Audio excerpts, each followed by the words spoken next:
محترم ناظرین السلام علیکم۔ عبداللہ بن سلام رضی اللہ تعالیٰ عنہ یہود کے جلیل القدر عالم اور حضرت یوسف علیہ السلام کی اولاد سے تھے۔ ان کا اصل نام حسین تھا اور وہ بنی کنیکہ سے تعلق رکھتے تھے۔ ایک دن انہوں نے حضور صلی اللہ علیہ وآلہ وسلم کے یہ کلمات طیبہ سنے، جن کا ترجمہ یہ ہے: اپنے بیگانے سب کو سلام کیا کرو، بھوکوں محتاجوں کو کھانا کھلایا کرو اور خونی رشتوں کو جوڑے رکھو، قطع رحمی نہ کرو اور رات کو نماز پڑھو جب لوگ سو رہے ہوں۔ یہ ہدایت موز کلمات سن کر حضرت عبداللہ رضی اللہ تعالیٰ عنہ کا دل نور ایمان سے جگمگا اٹھا۔ انہیں یقین ہو گیا یہ وہی نبی آخر الزماں صلی اللہ علیہ وآلہ وسلم ہے جس کی وحشت کی پیشگوئی صحائف قدیمہ میں درج ہے۔ دوسرے دن رسول صلی اللہ علیہ وآلہ وسلم کی خدمت میں حاضر ہوئے اور حضور صلی اللہ علیہ وآلہ وسلم سے چند پیچیدہ مسائل دریافت کیے۔ حضور صلی اللہ علیہ وآلہ وسلم نے ان کا اطمینان بخش جواب دیا تو عرض کی: یا رسول اللہ صلی اللہ علیہ وآلہ وسلم، میں شہادت دیتا ہوں کہ آپ اللہ کے سچے رسول ہیں۔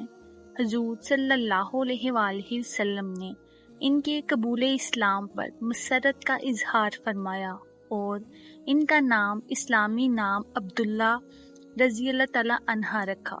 اب حضرت عبداللہ رضی اللہ تعالیٰ عنہ نے عرض کی: یا رسول اللہ صلی اللہ علیہ وآلہ وسلم، میری قوم بڑی بدبخت ہے، انہوں نے سن لیا کہ میں نے اسلام پر ایمان لے آیا ہوں تو مجھ پر طرح طرح کے بہتان باندھیں گے، اس لیے میرے اسلام کی خبر کے اظہار سے پہلے ان سے دریافت کر لیں کہ ان کی میرے متعلق کیا رائے ہے۔ حضور صلی اللہ علیہ وآلہ وسلم نے یہود کے اکابروں کو بلاوا بھیجا۔ جب وہ آئے تو حضور صلی اللہ علیہ وآلہ وسلم نے فرمایا: تم تو ریت میں نبی آخر الزماں صلی اللہ علیہ وآلہ وسلم کی نشانیاں پڑھتے ہو اور جانتے ہو کہ میں خدا کا رسول ہوں۔ میں تمہارے سامنے دین حق پیش کرتا ہوں، اسے قبول کر کے فلاح دارین حاصل کرو۔ یہودیوں نے جواب دیا: ہم نہیں جانتے آپ خدا کے رسول ہیں۔ سرور عالم صلی اللہ علیہ وآلہ وسلم نے فرمایا: حسین بن سلام تمہاری قوم میں کیسے ہیں؟ سب یہودیوں نے بیک آواز جواب دیا: وہ ہمارے سردار اور سردار کے بیٹے ہیں، وہ ہمارے عالم کے بیٹے ہیں، وہ ہم سب میں سے اچھے ہیں اور سب سے اچھے فرزند ہیں۔ حضور صلی اللہ علیہ وآلہ وسلم نے فرمایا: اور اگر وہ اسلام قبول کر لیں تو کیا تم بھی اسلام قبول کر لو گے؟ یہودی ناک منہ چڑھا کر بولے: خدا انہیں آپ کی حلقہ بگوشی سے محفوظ رکھے، ایسا ہونا ناممکن ہے۔ اب حضور صلی اللہ علیہ وآلہ وسلم نے حضرت عبداللہ رضی اللہ تعالیٰ عنہ بن سلام کو سامنے آنے کا حکم دیا۔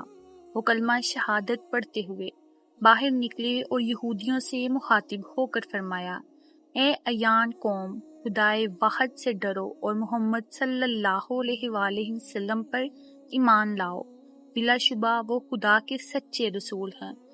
حضرت عبداللہ رضی اللہ تعالیٰ عنہ کا قبول اسلام یہودیوں پر برق غاطف بن کر گرا۔ وہ غم و غصے سے دیوانے ہو گئے اور چیخ چیخ کر کہنے لگے: یہ شخص عبداللہ بن سلام ہم میں سے سب سے برا اور سب سے برے کا بیٹا ہے، ذلیل بن ذلیل اور جاہل بن جاہل ہے۔ حضرت عبداللہ رضی اللہ تعالیٰ عنہ نے رسول اللہ صلی اللہ علیہ وآلہ وسلم کی خدمت میں عرض کی: یا رسول اللہ صلی اللہ علیہ وآلہ وسلم، آپ نے یہود کے اخلاق کی پستی دیکھی، مجھے ان سے یہی امید تھی۔ امید ہے آپ کو یہ ویڈیو پسند آئی ہوگی۔ مزید ایسی اسلامی ویڈیوز دیکھنے کے لیے اور اسلامی واقعات جاننے کے لیے میرے چینل کو سبسکرائب کریں۔ شکریہ۔